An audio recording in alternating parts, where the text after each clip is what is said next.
Billionaire father sees black waitress let his disabled son lead a dance step, and his life changes. You're fired, billionaire.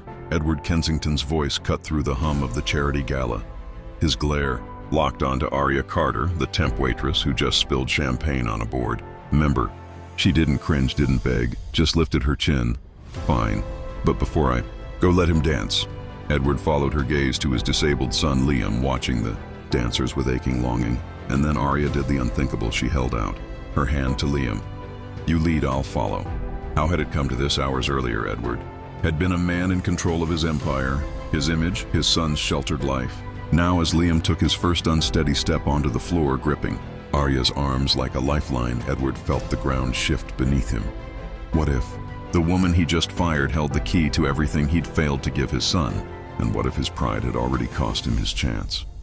Edward didn't do vulnerability. Not after the accident that left Liam partially paralyzed. Not after his wife left whispering, you'd rather throw money at pain than face it.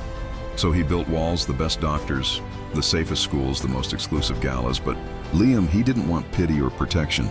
He just wanted to dance. Then Arya happened. A temp worker with no patience for billionaires she'd ignored. Edward's glares and Liam's crutch, treating him like anyone else. And when Liam whispered, I've never danced before, she didn't hesitate. Then today's your day. Edward's "you're fired" died in his throat as Liam laughed. For the first time in years, the board was furious. She's a distraction. His ex-wife scoffed. Since when do you let staff near? Liam, even Arya challenged him. You keep him in a cage and call it love. But the worst blow, Liam's quiet plea, Dad, just watch me, really watch me. At the charity auction, a socialite sneered, should he even be here? Arya's retort was sharp. Liam's was sharper. He stood shaking, determined, and said, I belong anywhere I want. And Edward, for the first time, he saw his son, really saw him price-wared with love. Fire her, stay and control, or let go. The music swelled. The crowd held its breath. Edward stepped forward, not as a billionaire, but as a father. Show me, he whispered. And as Liam guided his hands into the first step, the walls crumbled. The headlines called it the miracle at the gala, but the real miracle, a father learning to follow so his son could finally lead. If this story touched you, hit that like button and drop a karma in the comments below. The board was furious. She's a distraction, they grumbled. His ex-wife scoffed, questioning, since when do you let staff near Liam? But Arya didn't back down. She challenged Edward, you keep him in a cage and call it love. The worst blow came from Liam's quiet plea, Dad, just watch me, really watch me.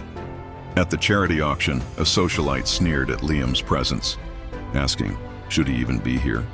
Arya shot back a sharp retort, but Liam's response was even sharper. He stood, shaking but determined, and said, I belong anywhere I want. Edward had never truly seen his son, not like this. He had kept Liam in a cage, sheltered from the world, from the pain, from everything. But now, as Liam took his own steps, Edward saw him for the first time. Truly saw him, not as a fragile child in need of protection, but as a young man, strong and capable. For the first time, Edward realized he had been holding his son back. All this time, he thought he was doing what was best for Liam. But what Liam needed was the freedom to live, to experience the world, to be who he was. The music swelled, and for the first time, Edward wasn't a billionaire. He wasn't the man who controlled everything. He was just a father, watching his son take the first step toward living his life. Show me, Edward whispered. And as Liam guided his hands into the first step, the walls Edward had built around himself and around Liam began to crumble. The crowd held its breath. Later, the headlines would call it the miracle at the gala. But the real miracle was a father learning to follow so his son could finally lead.